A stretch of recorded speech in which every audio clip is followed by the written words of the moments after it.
तर ट्रेनमध्ये खूप मस्ती केली आम्ही. रात्री 2 वाजेपर्यंत जागे होतो. व्हिडिओ वगैरे सगळं काढत होतो आणि सगळ्या ट्रेनवाल्यांना डिस्टर्ब झालं होतं.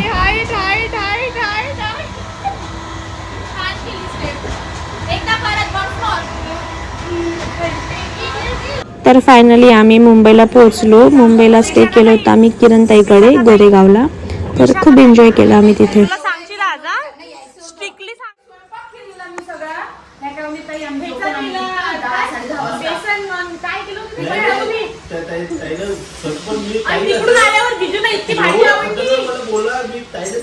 नंतर आम्ही घरची कामं आवरले. विशाखाताई झाडू मारत होती आणि माझं काही वेगळंच चालू होतं. वैभवी मारत होती पोछा.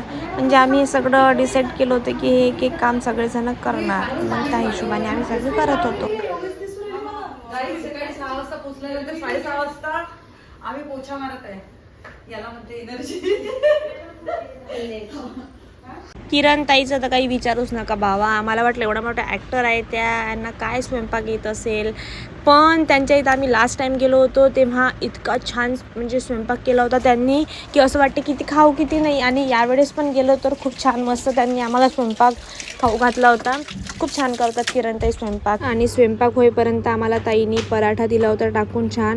तो पण खूप टेस्टी होता. असं वाटत होतं जेवण. मग जेवणाचा तर काही विषयच नव्हता. पण असं वाटत होतं पराठेच खाऊन घ्यावं यानंच पोट भरून जाईल. म्हणजे खूप टेस्टी बनवतात त्या पराठा पण. त्या टाईपच बनवते. पिझ्झाचा स्मेल आला. हे ट्राय कर मग तू आता माझ्यासाठी बनव. मी खाऊ शकते. आम्हाला खरंच काही टिप्स तुम्ही खाण्याचं बघा. Happy Dasara to all. आणि आमचा दसरा यावेळेस मुंबईला झालाय. इथं आम्ही आता सध्या सेलिब्रेट करत आहे घरी. खूप पूजा केली आम्ही. पूजा झाली आहे. आणि पूजा केली आहे. आणि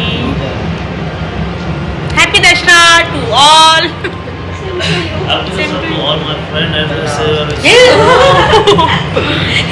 आज होता छान मस्त दसरा. तर दसरा निमित्त आम्ही पूजा वगैरे केली होती छान. तुम्ही बघू शकता किती सुंदर अशी पूजा केली आहे.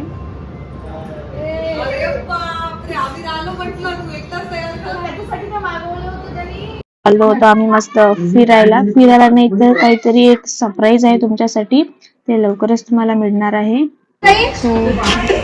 काय तुम्ही जिजू गाला ना तुम्ही ते असं म्हणतो ना हाय चीज हाय पनीर. पनीर अहो सुंदर्या बघू दे आमच्या सुंदर्या. लुक ॲट दिस.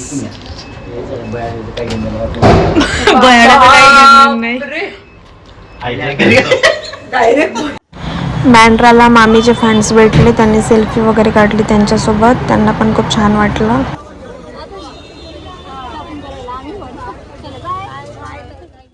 आणि आता आम्ही चाललो होतो दीपाताईकडे.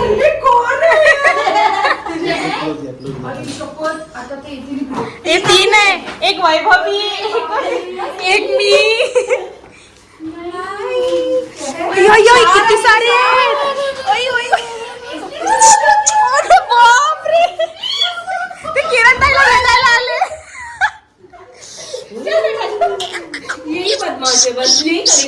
तुमच्यासारखं दिसून राहिलं मामा. तुमच्यासारखं दिसून राहिलं. आपल्या घरी असतं. मी असं वागलो त्यामुळे असं तू इथं पाय पांढरं म्हटलं मा पाय पांढरं.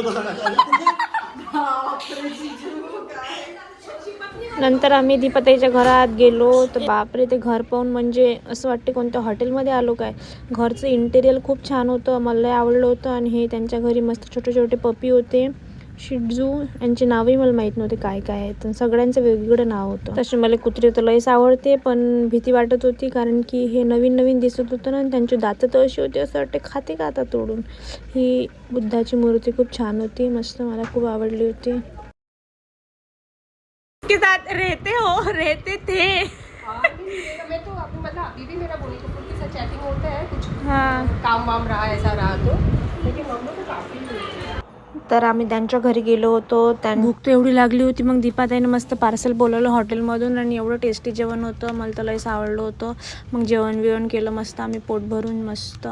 मग चाललो होतो आम्ही AR रेहमानच्या लाईव्ह कॉन्सर्टला. तिथे मस्त गाणे बिणे ऐकासाठी.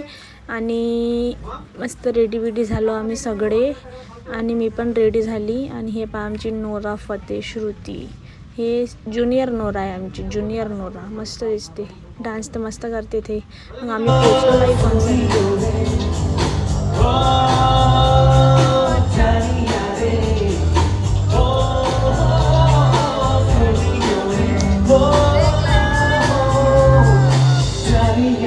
आम्ही आलो तो होतो AR रेहमानच्या शोले, पण असं वाटलं लय थकलो बाबा, काय गाणे ऐकायला चाललो. पण तिथं गेल्यावर बाप रे बाप, म्हणजे काय सांगू, एवढा एन्जॉय केला ना, म्हणजे आमच्यासारखा तर एन्जॉय नसून केला कोणाला, एन्जॉय केला. म्हणजे त्यांचे गाणे खूप खूप म्हणजे लय मस्त गाणे म्हटले त्यांनी यार.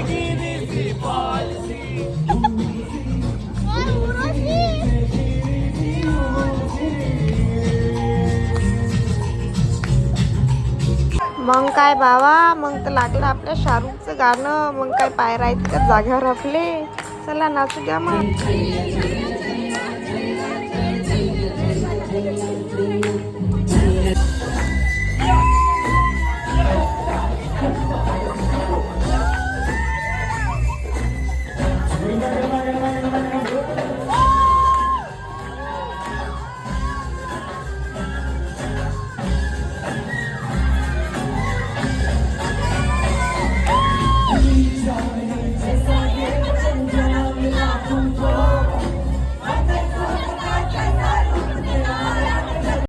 मग काय अमरावतीतच DJ लागला तर आम्ही किती नाचतो. ते तर मुंबई होतं आणि मुंबईत शाहरुखचे गाणे, बस लय नाचलो आम्ही मग शाहरुखच्या गाण्यावर. आणि मग किरणताईनं आम्हाला तिथं नेलं होतं. किरणताईला मग थँक्यू म्हटलं जरासं एवढं.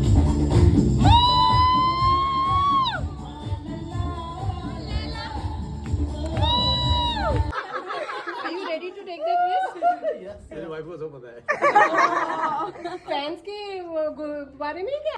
आणि असा होता आमचा मुंबईचा व्लॉग. खूप मस्त केला आम्ही मुंबईला, खूप एन्जॉय केला. आणि तुमच्यासाठी एक सरप्राईज पण आहे, ते लवकरच तुम्हाला भेटणार आहे. आणि व्हिडिओ आवडला असेल तर सबस्क्राईब नक्की करा, लाईक करा, शेअर करा. Bye bye.